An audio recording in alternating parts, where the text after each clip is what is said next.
All right, guys, I'm hopping in to do another quick activity with you. So I'm working out of the Intuitive Eating Workbook, the 10 Principles for Nourishing a Healthy Relationship with Food.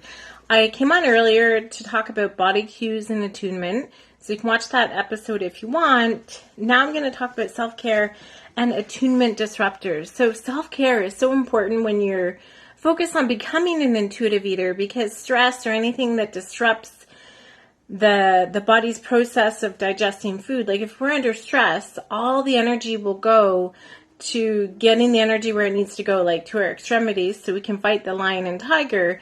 And that means that we might actually not feel our hunger cues in high periods of stress because the body's diverting the energy elsewhere versus saying, hello, let's eat, because we need some energy. So self-care is super important, especially, given current world circumstances. But it's not just about getting massages and stuff. It's taking care of your basic physical and emotional needs. And that's going to help this process of becoming an intuitive eater even easier. So for this little episode, I'm going to talk about the self-care assessment. So if you have the workbook, it's page 41. And it talks about positive behaviors for self-care, and then it talks about negative behaviors, or as they're calling them, attunement disruptors. So what I want you to do, if you have the workbook, pull it out and follow along with me. If you don't, that's fine. Just listen to what I'm saying and check off how many things you have in each category. Okay, so for positive behaviors, I'm going to read through what the physical positive behaviors are and just put a check on your page every time that you meet one of these. Okay, so the first one is, I get enough sleep to feel rested and restored when I wake up. So check it if that happens for you. The second one is, I get regular medical checkups and dental checkups. I take time off work or school when I am sick. I wear clothes that I like and that feel comfortable. I take vacations, and I engage in physical activity that I enjoy at least 5 times a week. And there's also the option to add another. So you could have a score out of 6 or out of 7 if you add another one. Okay, so those are positive behaviors related to your physical body. Okay. The next category for the self-care assessment is emotional and psychological. Okay, so again, follow along and just put check marks down every time you have one of these. I make time for self-reflection. I am aware of my thoughts without judgment. I am aware of my feelings without judgment. I write in a journal. Identify comforting activities and places, and I seek them out. I make time to relax. I make time to play. I find things that make me laugh. I have hobbies and interests outside of work or school. I have compassion for myself and others. I seek therapy when needed or other. So there's up to 12 different things you could check off in the emotional and psychological aspect. And I think historically, when we think about medical care, we're not always looking at all of those factors, right? So those were some good ones. The other column for self-care positive behaviors that I'm going to read now is relationships. I spend time with people whom I enjoy and who sustain and support me. I have someone in my life who would listen to me if I were upset or just needed to talk. So that could be friends, family, a therapist, or clergy. I stay in contact with important people in my life. And I make time to spend with my family. And then there's the other. You could have up to 5 positive behaviors in that relationship category. Okay, so then going back to those same 3 categories. So if you wrote down physical and then you had how many positive behaviors you had, now I'm going to go through the attunement disruptors. So these are things that are making it hard for you to get those physical needs met or that self-care. Okay, so for attunement disruptors for physical, we've got I often skip meals when I'm pressed for time. I watch more than 2 hours of television a day. I exercise too much, such that when I'm sick or injured. I smoke or vape. I go long periods of time without eating. I overeat or undereat when I'm stressed. I often multitask while I eat, watching television, checking email, or reading. I am often sleep deprived. I drink more than the recommended levels of alcohol, more than 1 or 2 drinks per day, or other attunement disruptors. So that's a total of 10 for physical. Okay, so check off what those disruptors are. I know for me, one of them could be I overeat or undereat when I'm stressed, because that does happen. But it's not making ourselves wrong. We're just using this as a reflection exercise. So the next category for attunement disruptors is emotional and psychological. I feel guilty if I'm not productive or doing something important. I do not know how to relax. I engage in harsh or critical self-talk.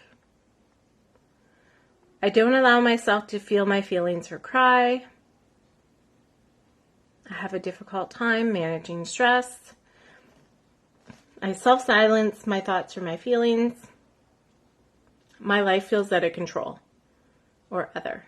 So you could have up to 8 in that emotional and psychological attunement disruptor category. Okay, so then the last category that we're going to do disruptors for right now is relationships. I don't like to burden my friends or my family with my problems. My family doesn't support me when I have problems. I worry about what people think of me. I withdraw from people when I'm stressed out, or other. So there was up to 5 there for relationships. All right, so we've looked at physical, emotional, psychological, and relationships. There's also a whole section on spiritual and boundaries. So I'll do these ones a bit different. I'll go through positive behaviors for spiritual, and then I'll skip down and do the attunement disruptors, just because of how they've laid the page out. And then I'll do the same for boundaries, but I'll tell you where to put the line. Okay, so for spiritual, positive behaviors, we've got I spend time in nature. I make time for reflection. So if you're making time for this activity, that is reflection. I seek or participate in a spiritual connection or community. I am aware of non-material aspects of life. I seek experiences of awe. I have a meditation practice. I pray. I read or I study inspirational books or articles, and other. So you could have up to 9 different positive behaviors for spiritual. Okay, so now I'm going to ask you to draw a line, and we're going to do attunement disruptors. I'm just going to take a little drink.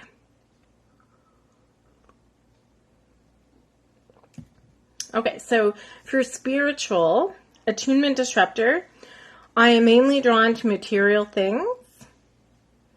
I don't take any time to reflect on the meaning of my life. I always believe that I don't have enough. I don't consider the things in my life for which I am grateful. I don't consider that I actually have a purpose in this life, and other. So you could have 6 attunement disruptors for spiritual. Okay, now I'm going to ask you to do your last column, which is boundaries. So we're going to look at the positive behaviors to do with boundaries. Okay, so I maintain a manageable schedule at work or school, which includes taking breaks. I take breaks from electronic media, including my computer, smartphone, or television.